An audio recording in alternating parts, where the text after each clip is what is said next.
is Hidden Killers with Tony Bruschi. Here now, Tony Bruschi. Today we are digging into a case that has been dissected, dramatized, and distorted for decades. John Wayne Gacy. But this time it's a little different. Peacock's new series, Devil in Disguise, John Wayne Gacy. It strips back the folklore and gets to the core of what really happened. How a man with 33 confirmed victims was able to operate in plain sight for years. To do that, we are joined by series showrunner and executive producer Patrick McManus, actor Michael Chernus, who plays John himself, and attorney Bob Motta, whose father was actually part of Gacy's original defense team. And I want to set some ground rules for everybody right away. We are going to have to all speak like your character did, Michael, in the show, with the kind of northern, folksy accent through the duration of this. So. Get ready to step back into it, everybody. I got it out of me after leaving Wisconsin, but I can jive back in. Is everybody good with that? Are we good with it? Okay. All right. Yeah. Let's start here. Obviously, this is the series is coming out on Peacock. May already be out by the time you're watching this. Based on the docu-series. Patrick, I want to start with you. What made you think, hey, let's take the John Wayne Gacy story and let's tell it in a way that no one's done thus far? Well, to be honest, that was first of all, thank you so much for having us. And there's a reason why I'm a writer, so I will not be trying to do the accent. Anyway, you look, I started as an actor and someone made it very clear I should be a writer, for sure. So I will just say that at first I turned the show down a couple of times before I said yes. And the reason that I had turned it down was that I just genuinely didn't think that there was something else to tell. I didn't think that we should get into telling the story of John Wayne Gacy, the serial killer. And on the third time, the studio, Universal Content and Peacock asked me to do it. I said, okay, but I want to find a new way in. And that way in was to try to focus it on the families, on the police, on the lawyers, and on the victims. And I knew what the first three meant. I didn't really know at the time that I said it what focusing on the victims meant. Yeah. But the studio, the network, from that day to today, have been extraordinarily supportive of that. And it wasn't until we got into the writer's room that we really figured out what we ended up calling these short stories, which were we had to pick obviously only a select group of the victims. Yeah. But our goal was to tell a snapshot of their life stories without any connection to John Wayne Gacy. And so these short stories sort of stand alone. If you took them out of the show, the true crime aspect of the show would continue unabated. But by putting them into the show, it really is the thing that I think sort of stands the genre on its head. And by not focusing solely on John Wayne Gacy's story, you also are making a statement that this is ultimately not about the serial killer. This is about the path of sort of destruction that he left behind. And to me and to the writers, and I'll let Michael speak obviously for himself, I think for the actors and the directors, it really did make it a reason to actually make the show. So it shows the human. Because it's easy to go to the horror of John Wayne Gacy. That's what it's a he's a legend now. It's the lore, it's the horror of it. But there's real human beings behind this. Granted, we're going back many years, and it seems, in our world, I don't know what the cutoff is, but there seems to be some point where, well, if it was that long ago, we start to lose that sense of humanity of who these people really were, of what their lives were like, and what was stolen from these families, through John's horrible, deeds. How did you guys go about getting into the real life stories of the people? Was this based on things that have been documented over the years? Did you get a chance to have conversations with any of the victims' families? What was that process like? Well, I'll work in reverse, and I'll just say first and foremost, we reached out to all of the family members that we could find, and we reached out by email, by phone, by letter, We sent over 30 letters trying to make contact with as many as we could. And at the end of the day, we made contact with 5 family members. It wasn't an attempt to get their blessing. It was really an attempt to just have a conversation, to let them know that this was what was happening. We didn't want them to be taken by surprise. We wanted them to be able to say whatever they wanted to say to us about it.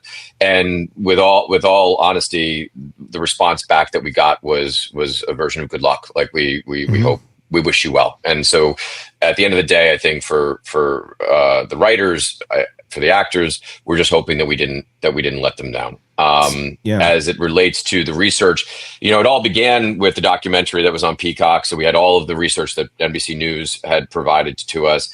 And then I have a personal researcher who's worked with me on a few shows, who really does a very, very deep dive into every nook and cranny of the stories that we are trying to tell.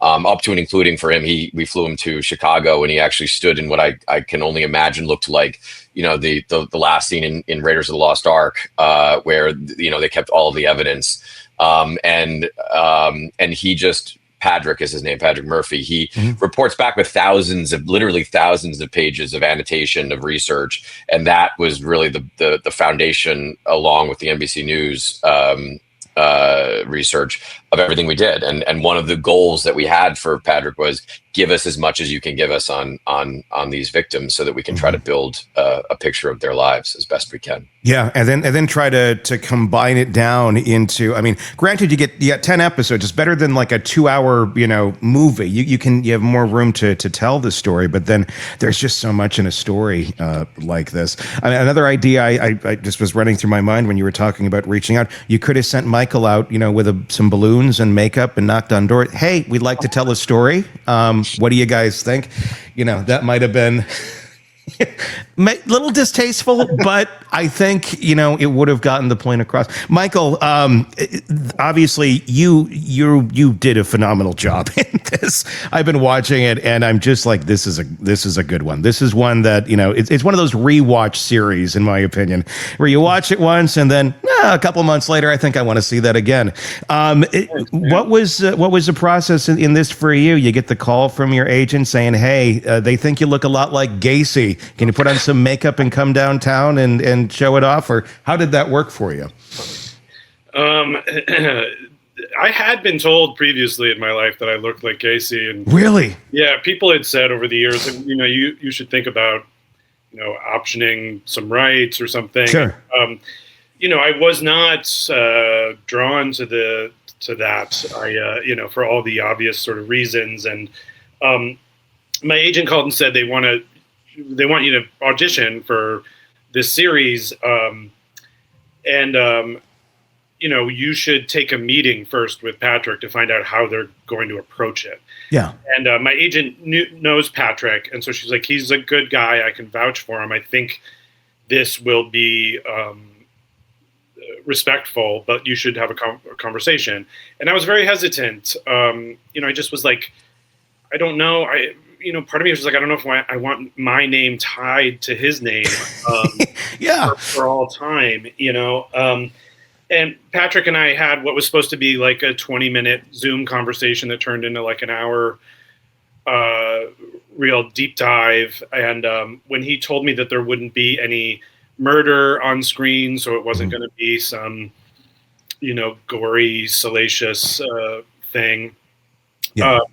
And then when he told me this idea of these flashback stories of some of the victims, and that we get to really meet them before they ever cross paths with John Wayne Gacy, that was really compelling to me. Because I was like, I've never seen anything like that.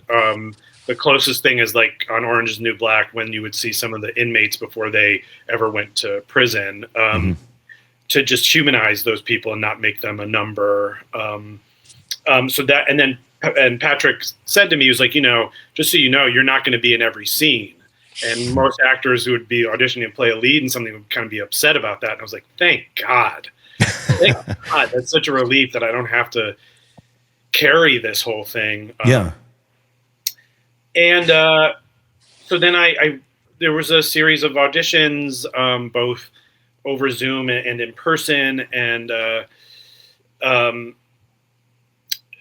I met Patrick for the first time in New York City on the day of the big eclipse. And that's creepy. I know. No. Everyone's outside looking at with their eclipse glasses, and I was going to go and read. For Gacy. So walk me through, Patrick. I mean, when you're looking to find who's going to be the best Gacy, did you think, like Michael's got this, out of the gate, just kind of knowing his previous work and the fact of the resemblance that exists, or what are you looking for when you're auditioning folks to play Gacy? Because this is an interesting character. He's dark, he's evil, but he's kind of likable. I mean, that's an interesting one to try and find that balance. How did that process go? So the answer to that is really twofold. I mean, look, Michael's resume and his work speaks for itself. And if you watch anything that he's been in, or if you've seen any theater that he's done, he's got it. Yeah. So quite a bit of the audition process is a little bit like how I think about hiring writers, which is, do I want to hang out with you? Right. Yeah. Like, is this going to be a partnership? Right. Because so often, I've been doing this for 14 years, running shows. And so often there's like a general approach of like, the actor's over here and you're over here. And I don't appreciate that. I don't agree with that. And for me, working with the actors and treating them like true partners is really, really important. And on this one, it was more important than on any of the other shows that I've ever worked on, because of the subject matter that we were dealing with, and also because of the approach that we're dealing with. So some of it was just, are we going to see eye to eye on the approach, and is that going to work? And within literally like seconds of talking to him, I knew that those boxes were going to be checked. So if you ask me, like, did I know right from the start that it was Michael? The answer to that is yes, so long as he didn't say, put me in every scene, right? Sure, right. And so long as he understood what we were like trying to do, and he just did. And that carried from that day forward. I mean, like, just to go into the partnership thing, there's this also general idea sometimes that you have to treat actors as if they're like some like breakable thing, and that you have to protect them from the unknown things that go on. And for this show, it was so important that I told Michael everything, and that Michael knew all the pitfalls, all the speed bumps, everything that was going to come at us at any given time, because it just was, to me, this show is more special than anything I've done before. And I mean that with the utmost of respect to what I've done before. And I genuinely think it's more special than anything that I'm probably going to do again. And I mean that with all due respect to the things down the road. Sure. And so, I will say, I was asked to meet with a lot of actors, right? Like, and that's just part of the process. Sure. But there isn't a question in my mind that once Michael's tape went to the powers that be, I mean, it was within literally like an hour of me sending it that everyone was like, it's Michael. And then the last bit that I'll just say to answer what you're saying. Yeah, one of the challenges that I had as a writer, one of the challenges that our writers had as writers, one of the challenges, I will again let Michael speak for himself, but I think he had the challenge as well, which is that like your instinct when you're dealing with a serial killer is to make them feel like a serial killer. And the truth is that John Wayne Gacy was also quote unquote special in that genre, right? Like because of the fact that he was so affable, because of the fact that he was so a part of the community, like our instinct as writers is to make him seem evil, but we had to constantly push against that, because that was who he really was. He was somebody that you quote want to have a beer with, right? And that is instinctually as you don't want to do that. You don't want to like him, but that was the thing that we consistently had to row towards, and be it the writers, be it the actors, be it the directors, right? Be it in editorial. Like the choices that we made of the looks that he makes is to make sure that people understood why he was able to get away with it for as long as he did. And Michael, with all due respect, Michael, and all love, he embodied it. Yeah. Bob Motta with us, defense attorney, Bob Motta Jr. Bob's dad was on his legal team. He was one of Gacy's attorneys. Bob, one of your gifts you got, correct me if I'm wrong, from your father was the tapes, was tapes of Mr. Gacy himself. And you got to hear, and your dad obviously, knew firsthand what it was like, what this man was like. Can you speak to that? The portrayal of John in the series, he's exactly what we just described. He is kind of likable for being the character that he is. What was your dad's impression, and what did you glean off of those tapes when you got those back in the day? Well, so I did a podcast, which I hope all of you listened to. I'm assuming you did. The show sounds like it's an awful lot like my podcast in terms of I didn't want to necessarily focus on Gacy at all because it had been done ad nauseum. I wanted to focus on the victims, which I did, the arrest, the investigation, which only went 10 days with displays, and then obviously the trial, as my dad was one of the trial attorneys.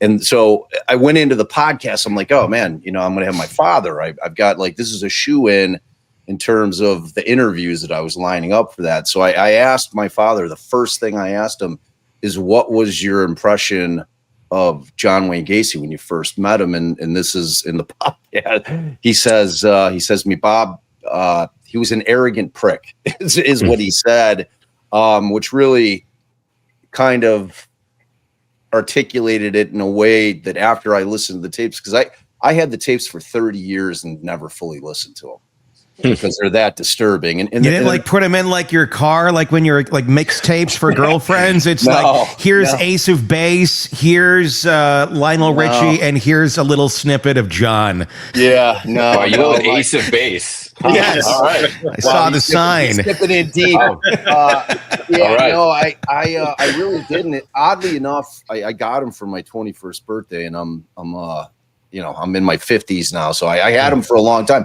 It was my friends that had that kind of just morbid interest and curiosity that really wanted to listen to him more than I did. And then, but Michael, I did quite a bit of voice acting in my podcast of trying to get into the mind of Gacy. And it's a scary, weird place to be. So, I can really feel where you're coming from with respect to, you kind of really getting into that character, because to me, and, obviously is that being a weird part of my life since I was 10 years old and really knowing everything about the whole story because of my father's involvement in the case, I was like, man, this dude was the scariest of them all because of everything that Patrick was just talking about. His ability to be this chameleon where he's just so affable and likable. He was I would always say he was kind of like the Norm character in Cheers when he'd walk in the bar, and it was true. He was that guy, to the people that knew him, they really, really liked him and enjoyed him. But he just had that switch that it was always lurking. It was always there. It wasn't like, when it was kill time, whether, when he goes out to troll at 2 a.m. and ends up as kill time is usually early morning hours. It was always lurking, and you saw it most when he kind of, lost sight of what worked for him in terms of being able to operate for so long with Robert Peace, his last victim, where he just kind of, he put it all out there in terms of how he operated. And, it was so evident that it was clear that Rob Peace had been snatched up by Gacy that, he had to have known at that point that he was going to get caught, so it was, yeah, man.